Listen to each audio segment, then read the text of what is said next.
Le bonjour d'épices et tout, nous allons préparer une recette d'origine mexicaine à base de cheveux d'ange. Pour ce faire, il nous faudra donc 70 g de cheveux d'ange, le double de volume d'eau, donc à peu près 400 ml. Nous avons de la tomate, un concassé, là c'est une boîte dans les 400 g. J'ai pris une petite cuillère de mélange pour taco, j'aurais pu prendre du chili ou du mélange mexicain.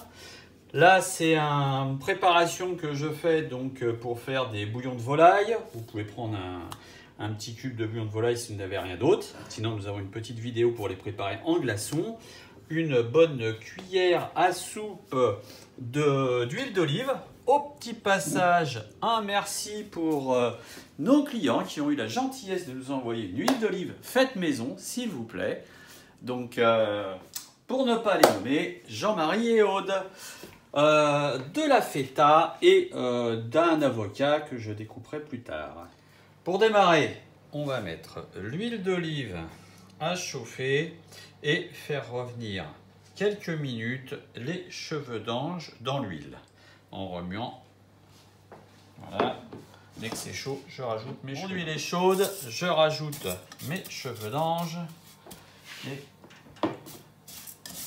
on va remuer de façon à ce que les cheveux d'ange soient bien enduits. On va rajouter, comme je le fais toujours, directement les épices. Moi j'aime bien mettre les épices de bonne heure.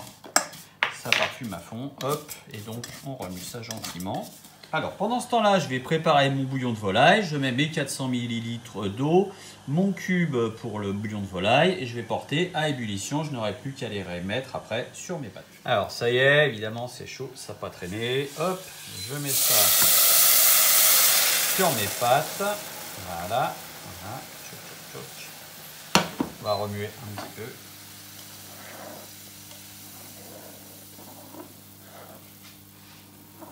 Je vais faire réduire à eau frémissante pendant une dizaine de minutes à feu moyen mes cheveux d'ange.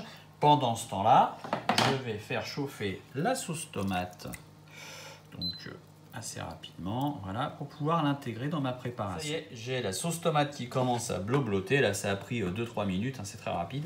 Et je vais l'intégrer avec la petite soupe qui est en train de popoter pour réduire. Voilà. Et je touille un coup quand même pour que ça se mélange bien là-dedans. Je vais laisser ça une dizaine de minutes en jetant un œil dessus pour vérifier la réduction.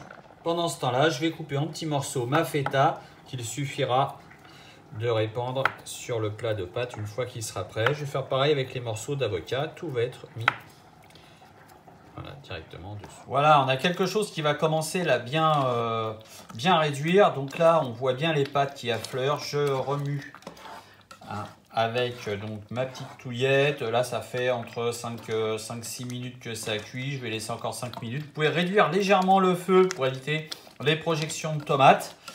Et on va continuer à laisser réduire de façon à avoir quelque chose de... Voilà, on est à peu près à 10 minutes là. Donc là, je suis vraiment à feu assez doux. Vous voyez, on voit vraiment que là, hein, on commence à avoir quelque chose qui est de plus en plus épais. Toujours un petit touillage pour éviter que ça ne risque d'accrocher au fond. Voilà. On peut laisser encore réduire quelques instants selon la consistance que l'on désire. Nous avons là les dés de feta et les dés d'avocat qui sont préparés. Il n'y aura qu'à les répartir sur les assiettes selon goût. À noter, j'ai pris donc de la feta. On peut utiliser un autre fromage de chèvre, hein, il n'y a pas de problème. Ça dépend des personnes. Dans la recette, il est aussi à noter que je n'ai pas salé parce que je sale peu. Ceci étant, généralement, avec les sauces et choses comme ça, c'est pas vraiment nécessaire. Donc j'ai servi l'assiette, voilà. Il ne me reste plus qu'à placer, hop, les petits morceaux de fromage. Alors là, chacun fait comme il a envie dessus.